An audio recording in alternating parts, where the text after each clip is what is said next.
Morning, guys. How's everybody doing? You awake? Yeah, kind of.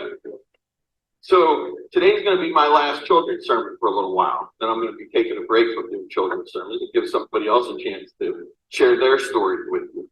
But what have we been talking about for the last few months since I've been doing children's sermons with you guys? Games, right? We've been talking about games. Well, I want to let you in on a little secret, okay? It's not about the games, okay? So this week, we had family game night at the church. And it was really cool because Cindy brought some of her friends, Rick and Debbie and Tracy, and I got to sit and play games with them. I never met them before. We played a couple games. I don't even know who, actually, I kind of know who won. Rick won. We played National Park, and he got to go to Hawaii and Alaska and scored a bunch of points, he won. But you know what? It doesn't really matter. The cool part was, I got to make new friends with people who I'd never met before. And today, my son Levi, he's home visiting from college. He brought a friend home with him. And you know what we're probably going to do when we go home today? Probably play some games, right? But you know what? It's not really about the games. It's about the people, okay?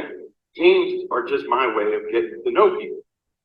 I've never been real good at meeting people and sort of getting to know new people. So games are sort of my way of doing that. It's about spending time with people. We keep score. We even keep a record book at my house of all the games we've ever played. But it's not really about who wins all the games. It's more like a scrapbook so that we can remember all the great memories and all the shared experiences that we had, right? Well, that got me thinking about church. And church is kind of the same way. When we first came to this church about 20 years ago, what's something that you notice when you walk into the church? What are some of the first things you notice? The windows. The windows are really pretty, right? Anything else? White light. The giant lights on the ceiling, they're cool. One of the first things I noticed were these big beams. See, I went to college for civil engineering. That's like building stuff, construction. And I noticed these big beams, and I thought they were really, really cool. And the big stained glass window, right? And I kind of liked the traditional organ music, but that was something that I liked because I had been to big modern churches before where they have rock bands and giant screens. And you know what? I never really felt completely comfortable there because I kind of liked the traditional service. And we had contemporary music that Sandy and Jerry provide, which is kind of cool because it gives you a little bit of something different. It's not completely traditional.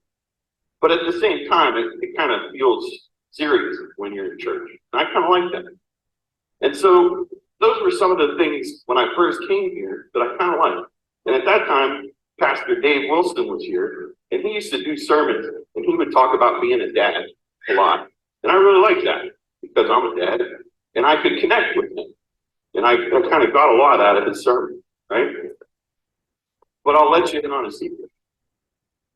Those things aren't why I stayed here, aren't the reasons we stayed here. Just like games, it's about the people, okay? Being part of a church family, it's about the people. And the things that made me stay here, I remember Jim Irwin, James' dad, every week. He'd come up, he'd give me a big smile and shake my hand, ask me how I was doing. And you know what? It wasn't just being nice. He actually cared. He cared about how I was doing. And there was a lady here named Pat Seaburn. She taught Sunday school, and she made a connection with my older son, Pat, because he was kind of quiet and reserved, and Pat was kind of quiet and reserved, and they had kind of a special connection.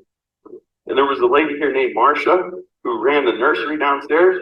She was like this crazy aunt that you have. Everywhere they go, the party follows them, right? And Levi loved Marcia because every week he came here, it was like a party. And so these people are the reason that we stayed. And I just want you guys to know, I brought you something special. Can you open that up? When we're playing board games, they have these special tokens. We call them meeples. They're mini people. Okay, they're meeples. And when you play a board game, you get a meeple. And so I want to send you guys home this week, each with your meeple.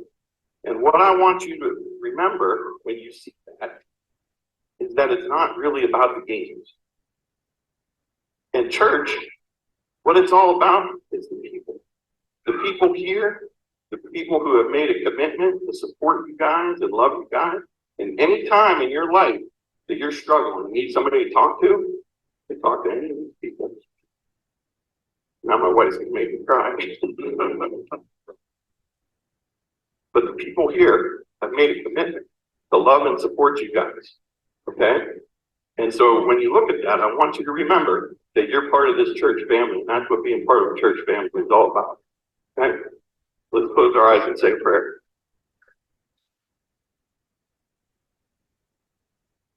Dear Lord, thank you for bringing us here today.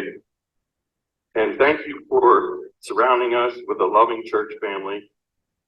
Help us to remember that we can always lean on that church family whenever we need help. And help us as we go into the week to focus on things that unite us rather than divide us, like playing games and making memories with the people that we love. Amen.